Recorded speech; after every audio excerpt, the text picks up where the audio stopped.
Ladies and gentlemen, welcome. This is the November meeting of the Lewisville Town Council. So nice to see all of you who are with us in the chamber this evening. As I was telling council members earlier, it's nice when you can look out and see faces, and when you're doing good things, they're nodding, and when you're not doing so many good things, they're shaking, but whatever the case is, it's always nice to have you with us.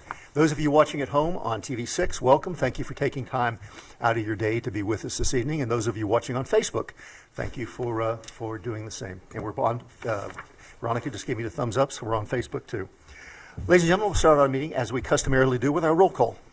Good evening, everyone. My name is Ivan Huffman. Good evening, I'm Julie Puckett. Good evening, Melissa Hunt. I'm Mike Horn. Jane Welch. Good Thursday evening. I'm Monty Long. And Councilman Sadler is not with us this evening, and I don't think he's joining us remotely.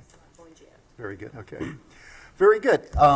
This evening, we'll begin with an invocation led by Councilmember Jane Welch, followed by a Pledge of Allegiance led by Councilmember Ivan Huffman. If you'll stand, you're able to join us. May we pray. Heavenly Father, we praise you. We thank you. We thank you for our freedom, our democracy. Guide us tonight with our decisions and our actions. Heal us with our differences and unite us, O Lord. Unite us in common purpose, common dedication, common commitment. Protect us from harm, and we thank all our veterans, active and retired. In your holy name we pray. Amen. I pledge allegiance To the flag of the United States of America and to the republic for which it stands, one nation, under God, indivisible, with liberty and justice for all. Thank you. Thank you, Ms. Welch. That was a lovely invocation. Thank you. Just perfect, just perfect. All righty. Dora, have we had any changes or additions to the agenda since you sent it out? Not at all. So, council members, that's the agenda before us. Maybe we have a motion to adopt the agenda, please. So moved. Mr. Hoffman makes the motion. Mr. Huffman makes the motion. Mr. Long makes the second. Any discussion? All those in favor, please say aye. Aye. Any opposed? That's our agenda for this evening. Ms. Manager, our consent agenda. Yes. Good evening, Mayor and Council. Tonight's consent agenda before you. First is Resolution 2024-054, the financial statements for 3 months ended in September 30th of 2024. Approval of agenda briefing minutes from October 3rd, 2024. Approval of regular meeting minutes, October 10th, 2024. And the 2025, a revision to the meeting schedule. Very good. Ladies and gentlemen, the consent agenda are items that routinely come before the council. There are minutes, our financial reports. We take them as one big group. However, any council member can pull any item off for individual discussions. Council, what's your pleasure? Motion to approve. Second. Ms. Puckett makes the motion. Ms. Welch makes the second. Any discussion? I think it's a tie with Ivan. Could you play back the It tape? takes, it takes longer for his voice to get here than yours does. All righty. We have a motion and any discussion. All those in favor, please say aye. Aye. Any opposed? Thank you. That is unanimous. All righty. This is one of my favorite times of being mayor of Lewisville. Karen, how about coming up and join us? Many of you are aware that for probably the last 20 years, we do a presentation called I'm One of the Reasons Lewisville is a Great Place to Live. And we recognize individuals in our community who are just doing great things to make our lives better, to make our community better. Tonight, I am so pleased to recognize Karen's work because your service to the Vienna community is, for the last 10 years, as president of the Vienna Civic Club, but you've been a member for a long time, your service to the church at Brookstown, and just generally all around keeping this guy in straight, which is a full-time job anyway. That's a community service in itself. Karen, we're so pleased to recognize you tonight. Thank you for all you do. You are one of the reasons Lewisville is a great place to live. Thank you, Mike.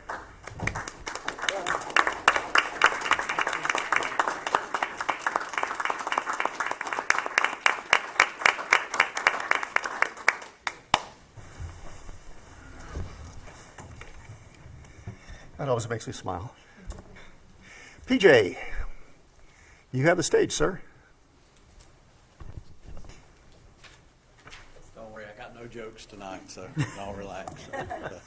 So, I know you look forward to that, didn't you, Miss Welch? I did. So our stats for October, 684, that's up just a little bit from last year at this time. Total calls for service, 359 of those being security checks. 29 traffic arrests and violations. With our alarms, 14, so that's down just a little bit. We continue to see that downward trend, and response time about 4.5 minutes. So that's down from this time last year. So not a lot to report, but I did want to make mention that we're entering into that season where people are going to have a bunch of electronics and Christmas presents shipped. So let's be good neighbors and look out. And here's the thing, if you have something that is any value coming to your house, iPhones, iPads, whatever the case may be, try to do your best not to leave these laying on the porch.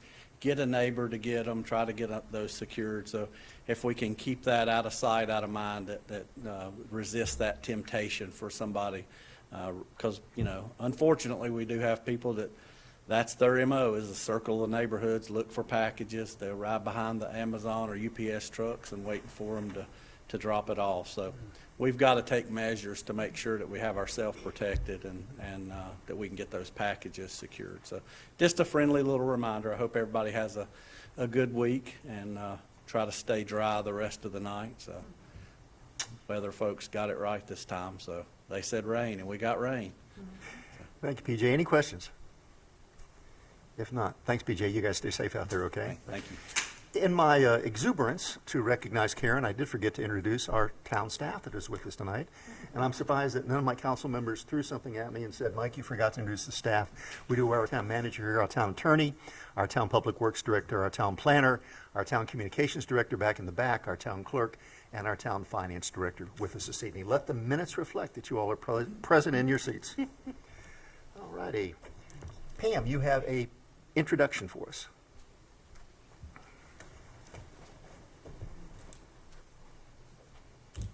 Good evening, Mayor and Council. Our audit is complete for the fiscal year ended June 30th, 2024. We did submit the audited financial statements to the Local Government Commission on October 30th, and they were subsequently approved by the Local Government Commission on November 5th. And all of you should have a copy of the audit report at your seat. And we're not actually going to go through the audit report. Instead, we prepared a PowerPoint presentation to kind of condense the information. Now, in an effort to improve transparency, the Local Government Commission does require that all audit results be presented to the governing board by the audit firm in a live meeting of that governing board. The presentation must be made within 45 days of the date that the audit is submitted to LGC. The auditor must notify the governing board if there are any internal control weaknesses or any matters of noncompliance. And the auditor is also required to report any financial performance indicators of concern to the board. So to that end tonight, we have with us Monty Pendry. He's a partner with the audit firm of Gibson & Company. And together we have put together a presentation for the Town Council that will satisfy all of the reporting requirements of the Local Government Commission. So I've also put copies of the PowerPoint presentation at each one of your seats, if you'd like to have that. So we'll begin with Monty tonight. He's going to report on the results of the audit procedures and the audit report, and then I'll pick up and go over the numbers.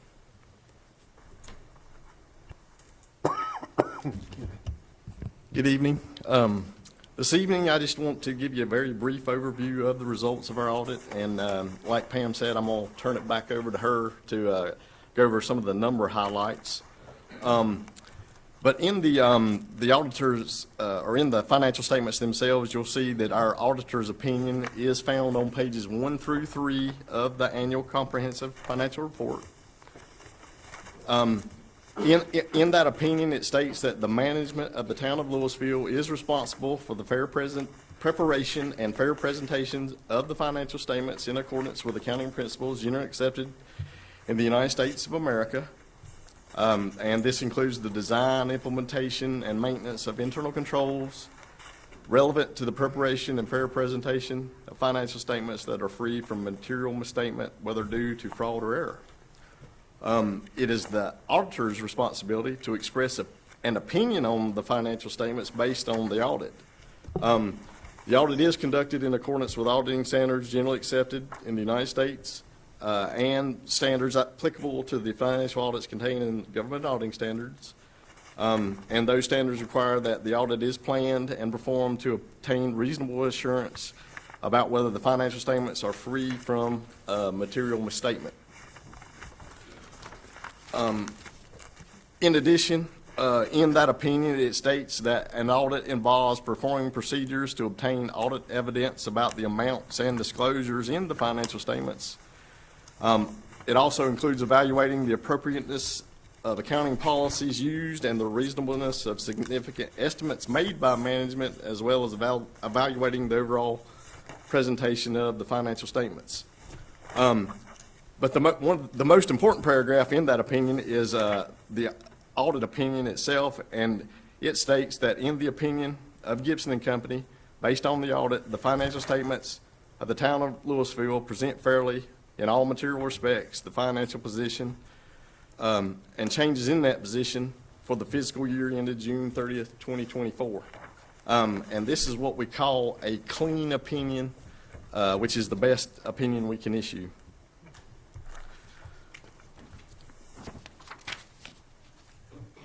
In addition to the regular audit, we did have to perform this year what we call a single audit.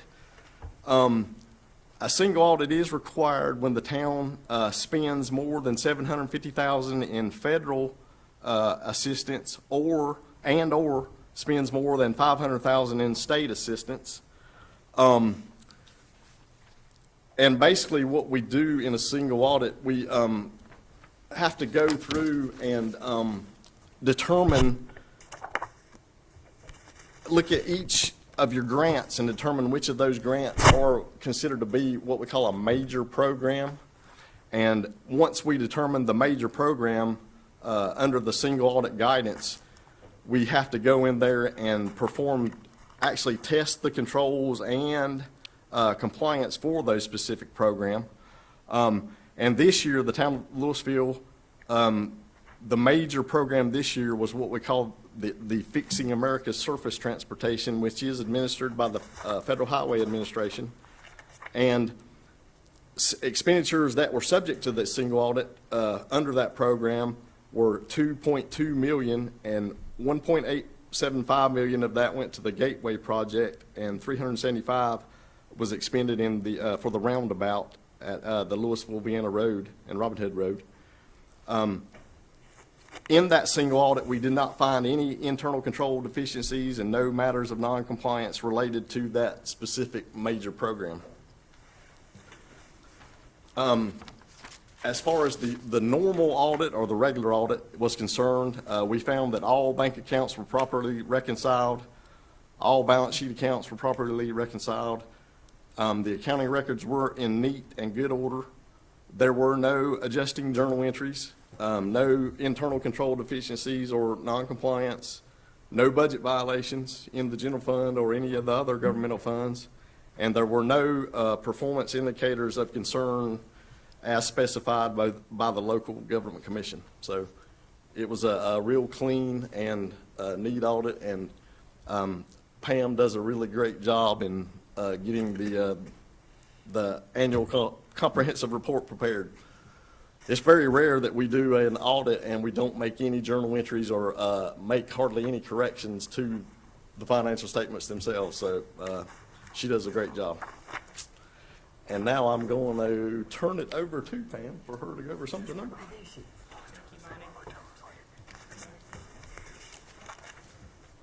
Okay, first of all, we're going to take a look at the general fund, which is, of course, the town's main operating fund. The slide that you have in front of you shows all of the revenues and expenses of the general fund. The first column shows the amounts that were budgeted for revenues and expenses. The second column shows the actual amounts that were received and spent. And then the third column shows the variance between budget and actual.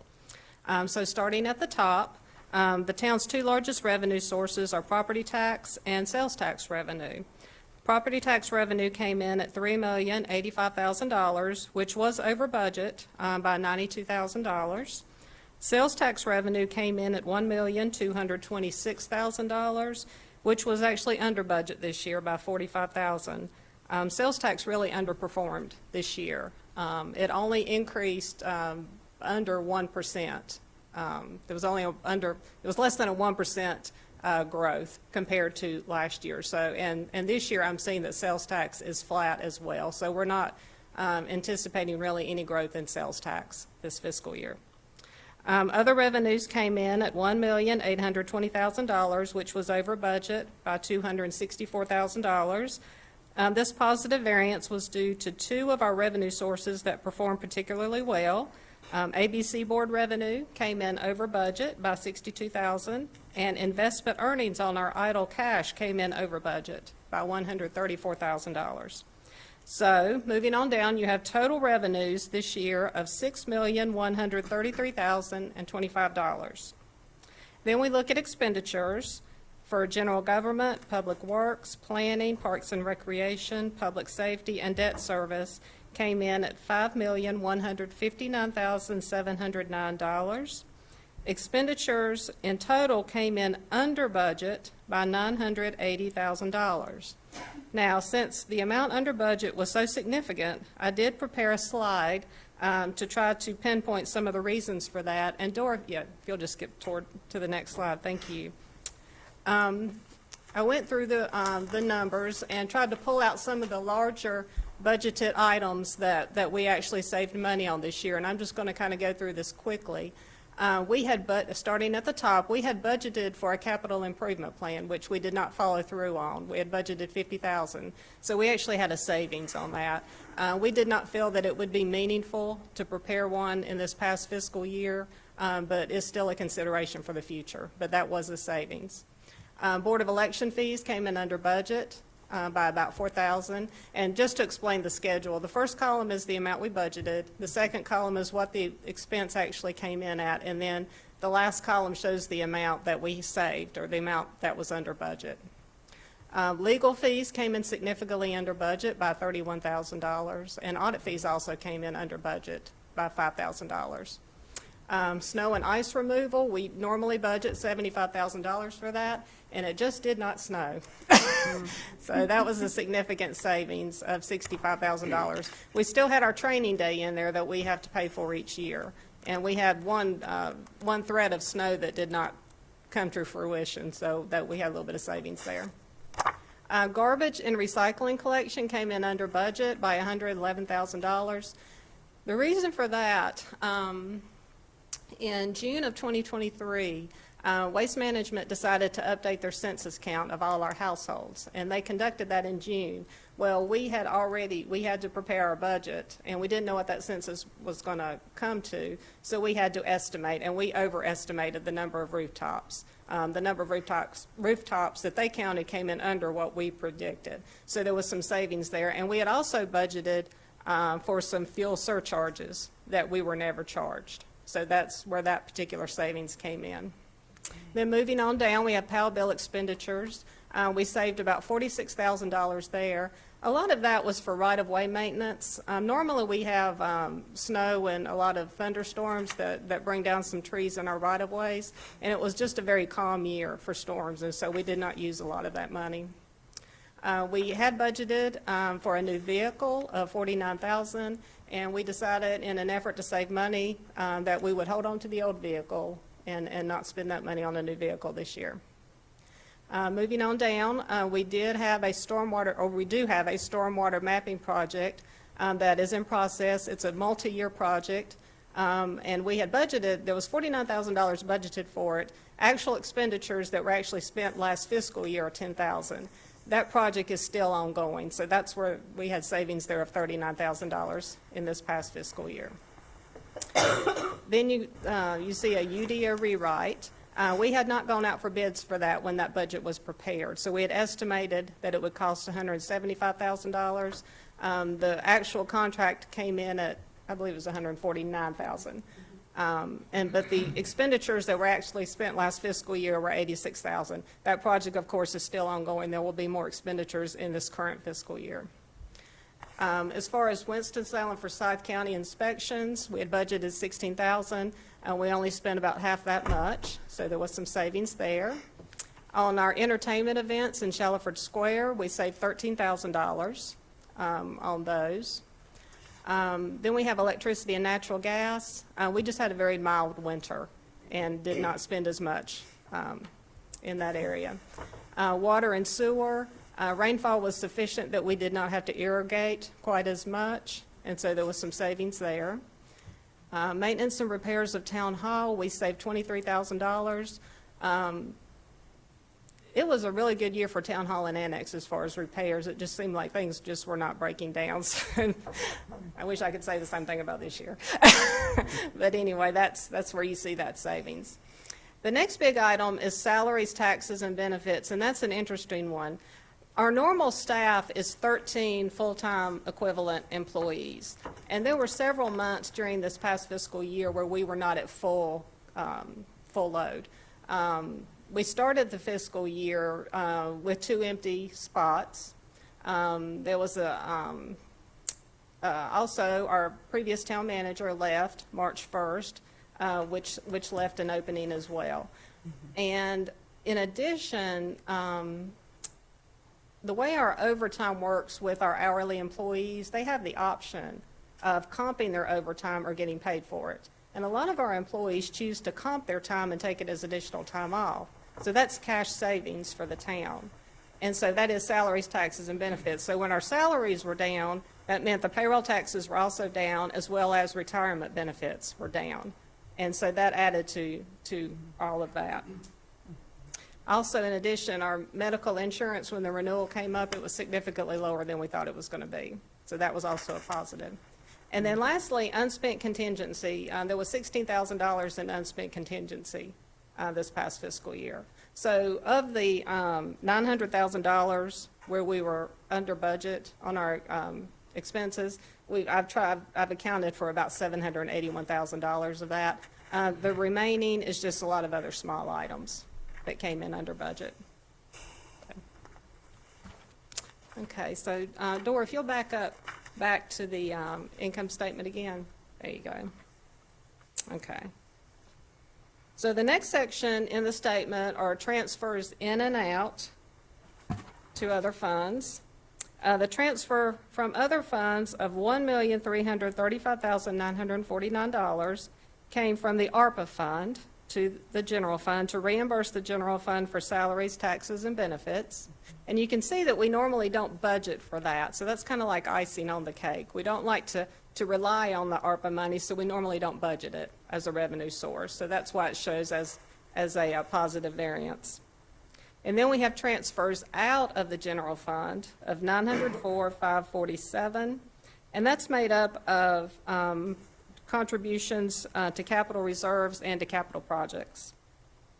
So then the bottom line is that our general fund this year increased by $1,404,718. So if you add this to the beginning fund balance, that gives us a fund balance at the end of the year of $7,426,641. Okay, Dora, if you'll skip ahead to 2. There you go. Thank you. Now, it's very difficult to look at a single number like general fund balance and tell if our town finances are healthy. Instead, you really have to look at that number and how it compares to other numbers in our financial statements. So to that end, the Local Government Commission does provide us with a calculation that they like to use to help measure the financial health of local governments. And the calculation is a ratio, and it is general fund balance available for appropriation as a percentage of general fund expenditures. For those of you that are interested in the math of how that works, it's up on the screen, but basically it's a percentage that's calculated every June 30th. It's normally not calculated mid-year or at any other time. You always want to calculate it on June 30th. So as of the end of each fiscal year, you take your cash and investments and you subtract any accounts payable. This gives you your fund balance available for appropriation. You then divide this number by the general fund expenditures for the year, as well as any transfers out of the general fund during the year. So at June 30th, the town of Lewisville had a general fund balance available for appropriation of $6,942,523. This amount, as a percentage of general fund expenditures and transfers, calculates to 114%. Now, if you'll recall, the town council in previous years approved a fund balance policy that states that the town will not allow the available fund balance percentage to drop below 65%. An exception to this policy reads that available fund balance may be drawn down below the targeted percentage for emergencies, economic influences, non-recurring expenditures, or major capital projects. I mention this because last fiscal year, our percentage did drop down to 61%. So I'm very happy to say that it rebounded quite nicely this year. So how do you interpret that percentage? LGC interprets it as follows. A percentage of 8.33% would mean that an entity has enough cash on hand to pay 1 month of budgeted expenditures. So if you take our 114%, that means we have 13 months of money on hand to pay budgeted expenditures. So that's, of course, a very strong percentage. So are there any questions about the general fund before we move on to the other funds? I have a question, please. Pam, thank you, and always such an excellent job. Monty, thank you. You have been our auditor for many years. So that is such a healthy balance, Pam. And can you have too much money in a balance? Well, as a finance officer, I'm going to say no. There are several reasons that you want a healthy fund balance. Just a few of them. Healthy reserves help out in times of emergencies. If you look at our mountain communities to the west, you know, if something like that happened to us, we would want healthy reserves. Also, it's a good cash management tool. Our revenues do not come in evenly throughout the year. Normally, we spend our money evenly throughout the year, but a lot of our revenues lag. So it's a good cash management tool to have good cash on hand to meet your requirements while you're waiting for revenues to come in. Also, it's also a good source of investment earnings. When interest rates are high, it's actually a significant revenue source for the town. And also, probably the most important thing is if you have this cash on hand, you can take advantage of opportunities that come along, like grant opportunities that require a town match or require us to front the money. When we built the gateway, we had to front quite a bit of cash to pay the construction company before we could get reimbursed by DOT. So having these healthy reserves helps with that. Thank you. I have a question. Yes. I just want to thank you again, and thank you, Councilwoman Welch. That was a good question. It makes me think about what is kind of the number? Is it 3 or 4 months that you would want to have on hand? Is there a particular number of months that you would like to see this kind of always stay out? I know prior councils had that 65%. What does the 65% represent? Do you know the number of months that would? Sorry. About 8 months. 8 months. Okay. Yeah.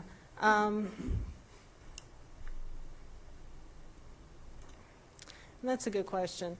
As a finance officer, where I see it's extremely important to have a healthy fund balance are really when we're doing these DOT projects, because they do require such a large cash upfront investment. We, between the gateway, the roundabout, our Part F grant, all of that requires a lot of upfront cash before reimbursement. And so it has been extremely helpful to have a strong cash balance there at our disposal. Just for the reasons that I listed, I think it's good to have a healthy fund balance. It really is. Mm-hmm. You want to say something, Marty? Also, the local government commission puts out stats based on different populations and governments that you can get a hold of, and it lists, it'll give you the average for certain populations and towns of how much cash, how much fund balance, and what the tax rates are for certain populations, and that's a good judgment of It's online at the local government commission if you want to go check that Thank out. you. Yeah. I just wanted to add that. but- Yeah, very helpful, thank you. Thanks, Marty. Okay, any other questions before we move on? Okay, we're just going to touch quickly on some of the other funds of the town. The next one is the Willow Run Municipal Service District. This is a special revenue fund. It had total revenues this year of $47,511. Of that, you had property tax revenue of $38,533. Expenses totaled $30,965. So the fund balance increased this year by $16,546, and at the end of the year, its fund balance was $249,781. So nothing really unusual there. I'm going to pause just for a second because this, Jane, this goes back to the question that you asked.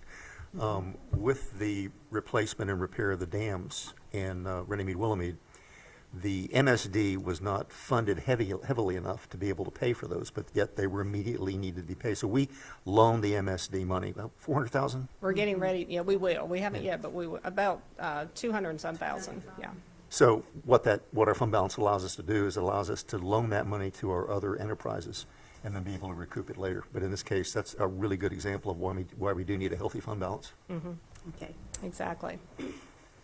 Okay, next slide, please. Okay, the next slide shows all of our capital reserves. And remember, our capital reserves are kind of like savings accounts. That's where we put money to save for certain expenditures we think we might make in the future.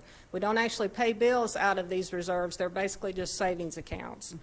So just to run through our reserves for the year, the first reserve is the Great Wagon Road Capital Reserve. And this reserve was actually closed during the fiscal year, if you recall. And we transferred the balance to the newly created Great Wagon Road Improvements Capital Project. And this was to pay for things like street lights and street trees and the water and sewer lines for the new Great Wagon Road. The next reserve is the Sidewalks, Bike Paths, and Greenways Capital Reserve. And it did receive its transfer from the general fund of $25,000 this past fiscal year. We did transfer some money out of it into the newly created Lewisville Vienna Multipurpose Path Capital Project. So that's why it has such a low balance at the end of the year of $1,388. The next reserve is the Municipal Buildings and Land Capital Reserve. Very little activity in that reserve this year, and it did end the year with a balance of $142,522. The next reserve is the Public Works Facility Capital Reserve. This reserve was also closed during the fiscal year, and the balance was moved to the Public Works Facility Capital Project to purchase the old post office for a new Public Works facility. And lastly, we have the Parks and Recreation Capital Reserve. It did receive a transfer from the general fund this year of $100,000, and then we sent money out of it, $518,590. This went to the Jack Warren Park Improvements Capital Project to help out with the Part F improvements. So that's why that balance is so low at $331. So you can see at the very end of the year, our capital reserves had a balance of $144,241. And then our next slide lists all of our capital projects. I'm not going to go through those. You got a pretty good tutorial of the capital projects last week from our manager. But I have listed all of the projects and their fund balances at the end of the year. Those projects, a lot of them are in various stages, and there's a lot of money going in and out. So basically, those numbers are very old at this point. But at the end of the year, they did have a fund balance of a little over $6 million. And then our last slide talks about our American Rescue Plan Fund.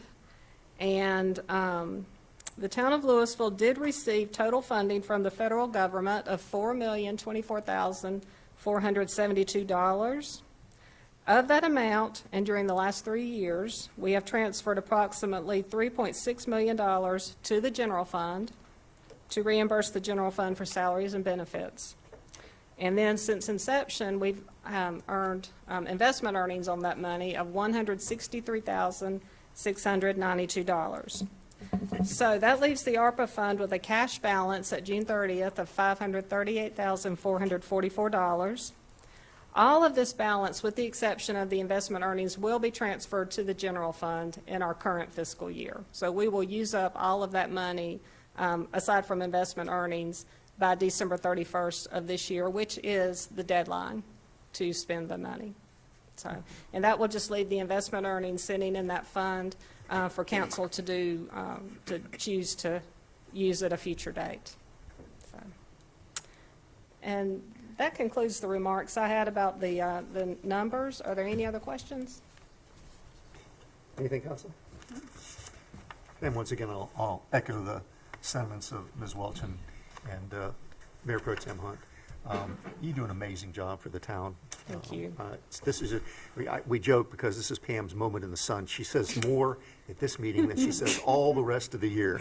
But this is a great opportunity for us to really understand and see just how professional you are and your understanding and experience that you bring to the town in managing our financial affairs. So thank you for all you do. Monty, it's always good to see you, buddy. See you next year. Thank you. We have him on a 2-year contract, right?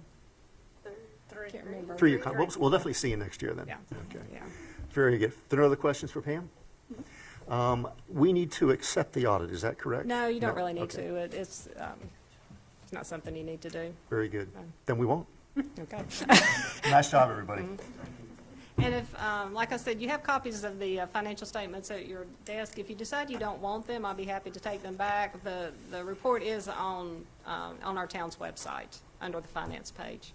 Is the report also over the library? No, it's not. No, okay, thank you. Very good. All righty, ladies and gentlemen, this will be the first of 2 opportunities this evening for those of you who would like to talk to the council and share your thoughts, anything that's on your mind. This is our public forum. Anybody wish to address the council? I see no movement, so we'll move on. Lynn, you have our next item, please. Good evening, everyone. I didn't realize I was going to be following up on superstar Pam, so I'm going to do my best, but that was pretty awesome, Pam. I'm proud of you. Thanks for that. We do have a planning item to consider this evening. Let me get my laptop set up a little bit here. LPBR 2024-02. This is a proposal for a major residential subdivision that we have looked at different aspects of over the last few months. It's a 56-lot project in the RS9 zoning district, bounded by Shallowford and Shady Brook Lane, essentially. I have some maps that I'll pop up here for you in a moment. Total project area is about 25 acres. This is a technical review. This is not any sort of zoning process, rezoning, or change to any sort of zoning status. So this is something that is allowed by right according to the ordinance, as long as all of the standards of the UDO for major subdivisions can be met. And I'm just going to talk through a couple of points on that. The Technical Review Committee reviewed this prior to the Planning Board meeting in September. Technical Review Committee board members include Fire and Safety, North Carolina Department of Transportation, the addressing folks for Winston-Salem, City County Water and Sewer. Sometimes John is involved. All the folks that would look at different aspects of a development project and the pieces and parts that go into it to make sure that it complies with all state rules, federal rules, our UDO rules. They reviewed it, signed off on it. The Planning Board took a look at it at their September 11th meeting of this year and voted unanimously to recommend approval.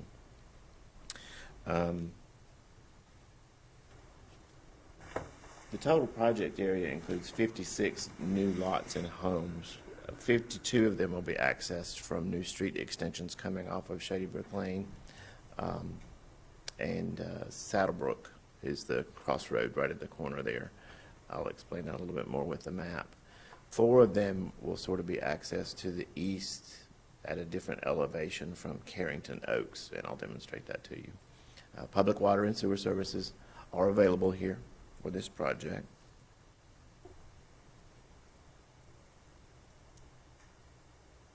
The approval process for a project like this involves, I'll give you a little bit of detail actually, generally a sit-down meeting with staff. Hey, we'd like to do this thing. Can we do it? How can we do it? Staff does a preliminary review, helps the developer or a builder lay out a plan, and then begin to implement the steps of the plan. After we receive a formal proposal for a site plan and subdivision, it then goes to the technical review committee for comment, as I mentioned. They perform their review. It then goes to the planning board for recommendation, and then finally to council for final approval. That's just the general overview of the process. Some of the basic standards required of a development like this, according to the development ordinance, are curb, gutter, and sidewalks throughout the entire project area, specifically because of where it's located.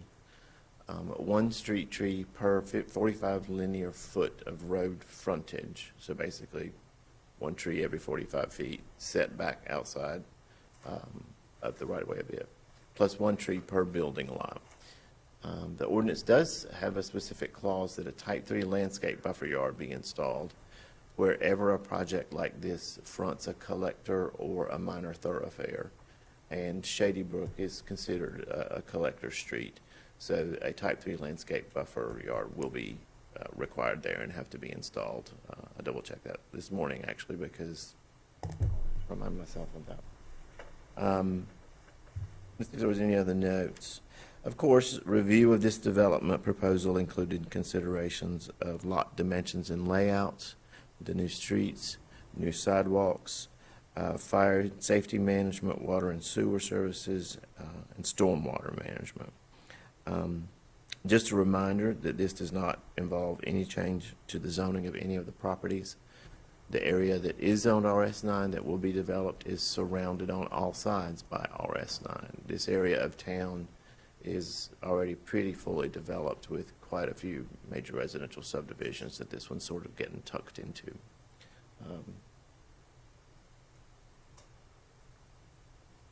Staff feels like the application is complete. We feel like it adheres to all the required standards of the ordinance. This is kind of a wordy slide. I apologize.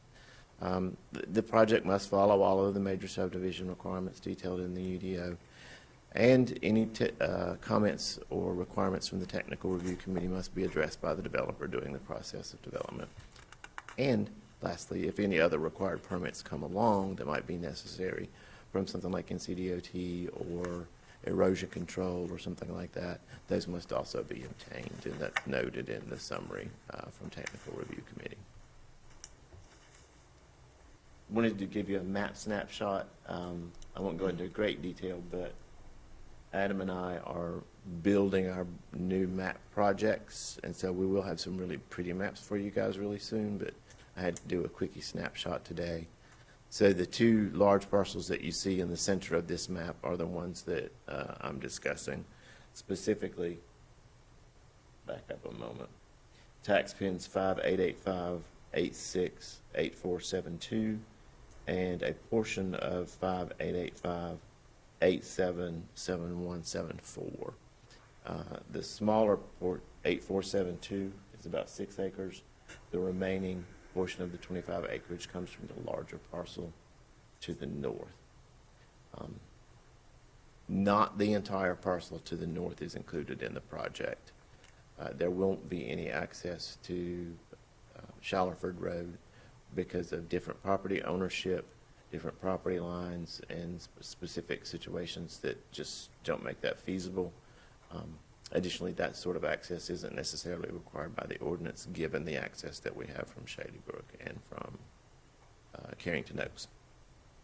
May I ask a question real quick? Sure. Will there not be a turn lane from Lewisville Clemens into that Shady Brook? There's not, from what I've been told, generally a requirement for a turn lane is determined by NCDOT and based on certain amounts of average trips per day, ADTs is what they look at.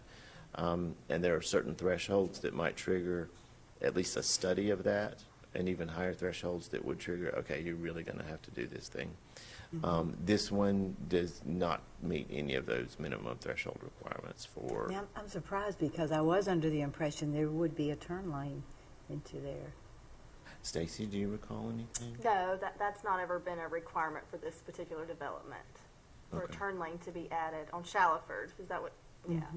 Oh, on NCDOT, California, no. when they took a look at it through technical review, they did not have any additional requirements for the area that the developer would have to do. So the DOT will supervise that area and Yeah. decide when They are and who if guide that process if one is the necessary. traffic is. Yeah. Was there a previous map version? Not with Not the that we turn know? lane or Okay, anything, okay. no. All right. Thank you. Sure. I tried to do a little map set here to orient it, to give you guys the best information. The way the plat is laid out, I had to rotate it 90 degrees to show you the north-south sort of orientation and how it will line up with the previous map. If you look to the left side of the subdivision map to the left, that road there is Shady Brook, which is shown here in sort of, you can see the purple. That'll be the western edge of the project. You'll have two new entrances. The primary entrance will be on the north side, which is where that type 3 buffer, landscape buffer yard will have to be installed. Those lines that you see, those tight lines, those are what we call contour lines. They show that there's some significant drops and changes in elevation. So in between the major component and then the 4 homes that I put in the sort of inset map there, there's a, I don't want to call it a ravine, but there's a very deep area between there that's a bit of a stormwater drainage channel. It's not a intermittent or perennial stream, but it occasionally gets damp. The 4 homes that will be accessed from Carrington will be situated in this fashion. The site developer is here tonight if you do have any questions. Again, this is not a typical public hearing for something like a legislative rezoning. It is simply for technical and compliance review. But if there are some technical questions that I might not be able to answer immediately, Mr. Causey is here. Thank you, Lynn. Any questions, council members? I have a general question. Sure. How, in planning all of this and when the board looks at it, how is the any, if any, impact looked at for the existing homes or neighborhood there? I'm going to explain this in the correct way. So the best way to explain it is to give you a couple of scenarios. In scenario 1, I believe, a rezoning is required to make that happen. If a rezoning is required, we're required to look at the consistency with the land use plan, at reasonableness within the context of uses in the area, reasonableness within the context of the zoning patterns in the area. Is it a public necessity? We look at those things. When we're talking about a major subdivision, as our ordinance currently is structured, it is what we call a use by right with development standards, meaning that if the property is already zoned for the thing that's allowed, it can happen. So it's a different set of considerations when you're looking at a rezoning versus looking at installation of a major subdivision, which can happen, and as long as the developer can check all the boxes that are required by the UDO, we are compelled to grant the approval. Does that help at all? Yeah, thank you for sharing that. I just think it's important for folks to understand that Yeah, process. it is important to understand the difference between the two. But it's Thank you. It's an administrative subdivision versus a legislative rezoning type of situation are two very different things, as we've been discussing recently. So, Thank you. I have a question there. Yes, ma'am. Lynn, thank you. This has been very, very helpful. On the type 3 buffer yard, on this drawing here to the left, Yeah. it's just going to occur up at this top part, and then there won't be a buffer where it's open there, and then it'll be down at the bottom. Can you talk a little bit about or illustrate this buffer type 3? Yeah, let me, if you'll take a look at the map that's in front of you. Let me move my mic over. I'm sorry about that. If you take a look at the map that's in front of you, the type 3 buffer will be required along the 2 separate entrances that will basically be the gateway into the major subdivision from Shady Brook Lane. So all along Shady Brook Lane, there'll be a requirement. There is no other specific requirement for a landscape buffer for adjoining properties. It only has to do with if the entrances are accessing a collector or minor thoroughfare, this type 3 buffer is required. There was discussion, there was a community meeting that was held about this. This is in late August, I believe, or maybe early September. I don't know if Mr. Causey attended that meeting, but I did receive some information and feedback from that. There was discussion of a possible increase in the amount of buffering along the rear of the properties that currently front Shady Brook. It's hard to do it without being able to point at the map. I'm trying to talk you through it and not point at the map. following. Yeah, but there are some properties that will border this entire project, especially along the rear. And there was some discussion of the developer being willing to do that. Now, we cannot require that as a condition. The developer is welcome to do that, and it may be good for, community relations. But that is not necessarily depicted on this site plan because it's not required. Thank you. Does that help? Yeah, that's helpful. Thank you. Anyone else? Thank you, Lynn. Certainly. Council, you've heard the planning board recommendation. The issue before us is resolution, what's our number there? 2024-055. Very good. 202-5055. What's your pleasure, council? Move to approve Resolution 2024-055. Second. Ms. Truffin makes the motion. Ms. Puckett makes the second. Any further discussion? All those in favor, please say aye. Aye. Any opposed? That is unanimous. Thank you very much. Thank you. Righty, Dora, you have our first items of new business. Yes, sir. Before council is Resolution 2024-057, adopting a technology policy. Recently enacted North Carolina General Statute 143-805 requires all public agencies to adopt a policy addressing pornography use on town networks and devices owned, leased, maintained, and controlled by the town, and this must be done by January 1st, 2025. The policy does pertain to staff, council, board and committee members, as well as anyone using town networks such as our Wi-Fi or town devices. The policy and resolution before you addresses the statute and outlines how violations will be handled. Staff is requesting council to adopt Resolution 2024-057 so that we may be in compliance with the general statutes. Thank you. Any questions for Dora? Entertain a motion, council. Move for adoption, Resolution 2024-057. Second. Ms. Welch makes the motion. Mr. Long makes the second. Any further discussion? All those in favor, please say aye. Aye. Any opposed? Thank you. That is unanimous. Dora, next item. Or, I'm sorry, John, you have the next item. From all these meaty subjects to crack sealing. I'm sorry. In October, we issued a request for proposals for our fall roadway maintenance. This project reflects our move toward the addition of more preventive maintenance practices as part of our overall pavement preservation program. This project rehabilitates 6 different speed humps and provides rubberized asphalt crack sealing services to groups of streets, and those groups of streets are in Arbor Run, Oak Grove, Sequoia, Shallowford Lakes, Wellesley Place, and Ridgecrest. The amount of the proposed contract is $86,952, and that falls within our overall Powell bill funds appropriated for this fiscal year of $438,480. Staff recommends approval of this contract and resolution 2024-058, fall roadway maintenance. To Any approve. questions about that? Any questions? One quick question, John.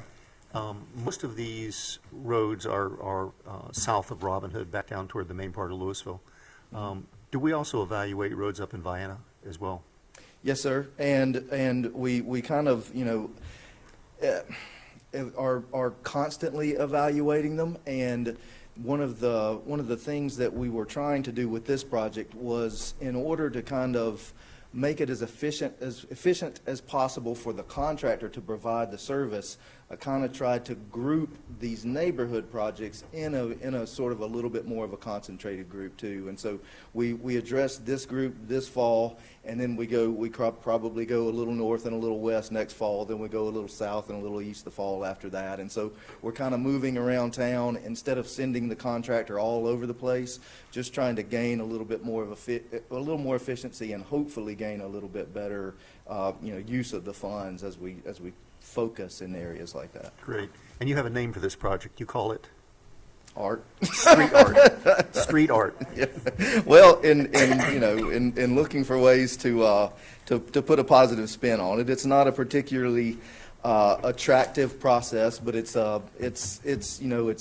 front end maintenance. It's keeping good streets better for longer, putting off the big expenses, and just really sound use of our dollars that we have. We're trying to stretch good surface as long as we can. Great. Any more questions for John? I move that motion from Mr. Long. Motion to approve. Second. And Ms. Puckett makes a second. Any further discussion? All those in favor, please say aye. Aye. Aye. Any opposed? Thank you. That is unanimous. Dora.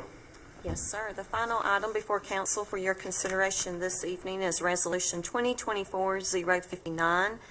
This is a facility use exemption request by the Lewisville United Methodist Church Preschool.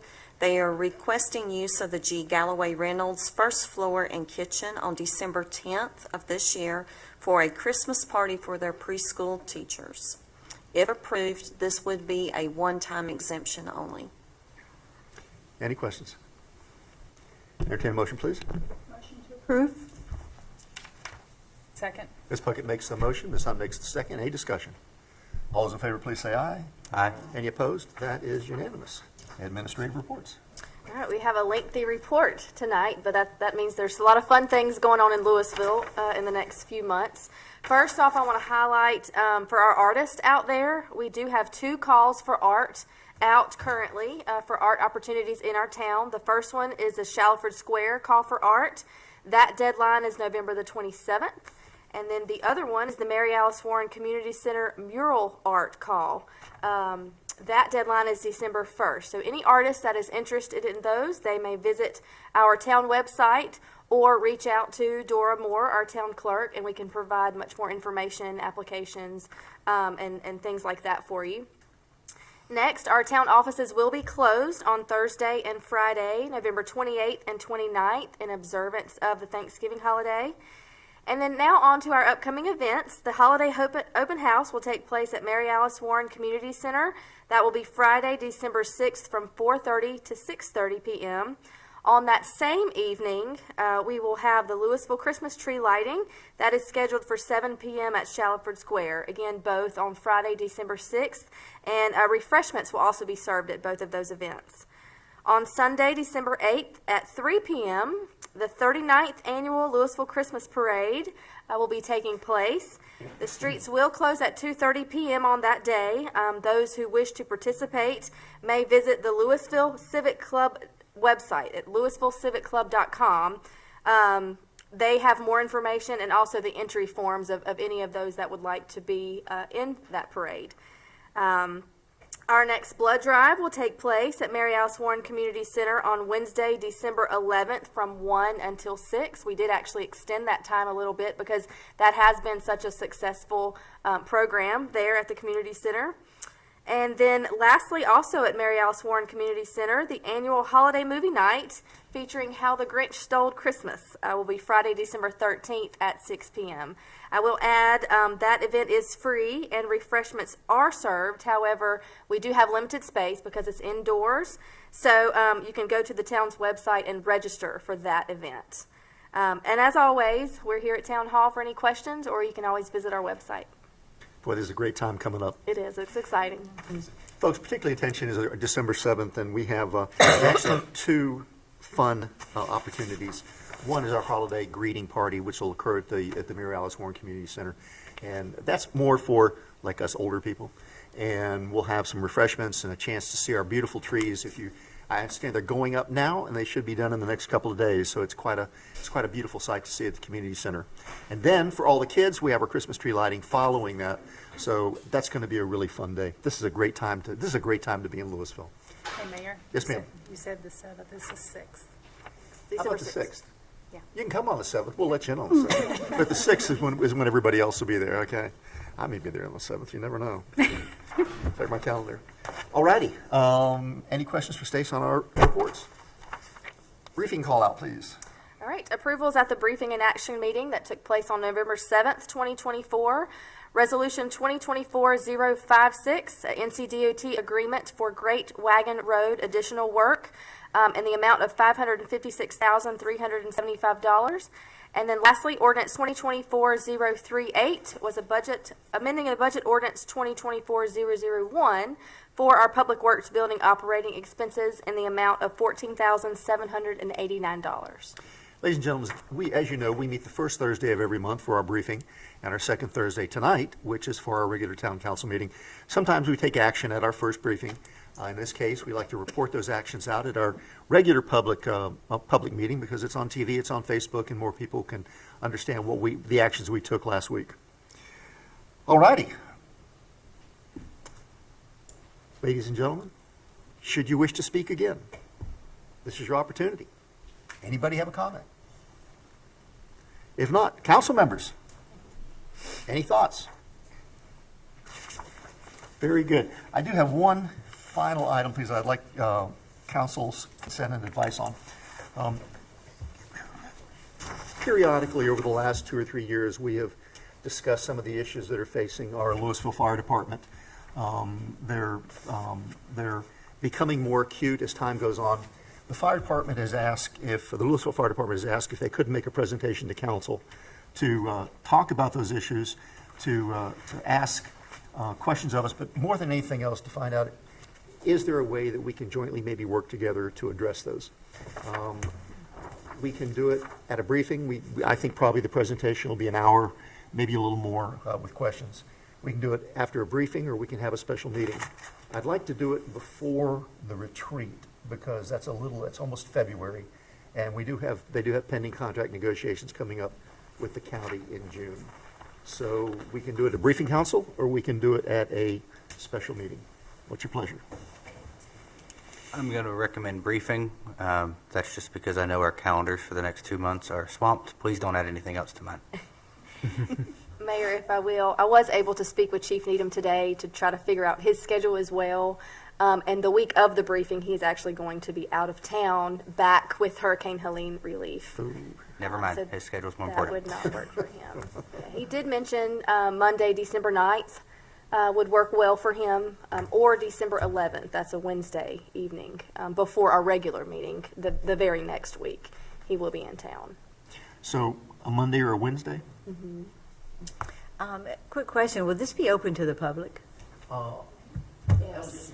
Anytime we have a quorum, it's open for the public. Yes. We would advertise it as a meeting, but it would be advertised for this purpose only. So this would be the only topic and item that could be discussed at that called meeting. Council members? I would The say- 9th of the 11th. I would say whatever works for them best, because I know I work with the fire department in Winston. They have crazy schedules, so I would be happy to work with them.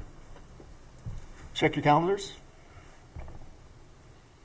If you'll give me 1 second. I left mine at home, obviously, because I had our meeting and our events on the 6th instead of the 7th. This is December. So those dates again, Stacy, were the 11th or the 9th? December 9th or 11th. That's a Monday or Wednesday evening.